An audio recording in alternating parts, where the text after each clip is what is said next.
அனைவருக்கும் அன்பு வணக்கம் நண்பர்களே. நம்ம பந்தல் சாகுபடி முறையில் புடலங்காய் விவசாயம் செய்கிற நண்பர்களே, புடலங்காய் விவசாயத்தை பந்தல் சாகுபடி முறையில் செய்யறதுக்கு முக்கியமான காரணம் இந்த களைகளை நம்மளால் முடிஞ்ச அளவுக்கு அகற்ற முடியுது, ஆட்களுடைய தேவையில்லாமல். அதனால தான் பந்தல்களை நம்ம விவசாயம் பண்ண ஆரம்பிச்சுன்றதான் ஒரு விஷயம். நீங்கள் எடுத்துக்கிட்டீங்கன்னா இந்த புடலங்காய் செடிகள் நடவு பண்ணி 18 நாட்கள் ஆகுது. இந்த 18 நாட்களில் நம்மளுடைய கொடிகளுடைய வளர்ச்சி பாருங்கள், இந்த அளவுக்கு வளர்ந்துருக்கா.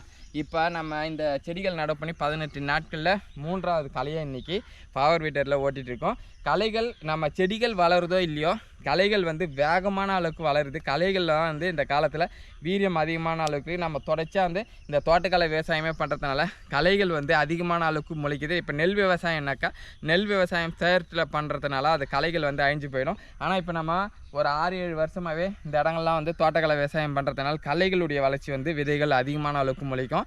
புய்து பயிர்களில் அதிகமான அளவுக்கு வளர்கிறதுனால நம்மளால் சமாளிக்க முடியாத அளவுக்கு களைகள் இருக்குது. இப்போ 18 நாட்களில் 3வது களைகள் ஓட்டிருக்கேன். எங்களுடைய விவசாயம் பிடிச்சிங்க லைக் பண்ணுங்கள்.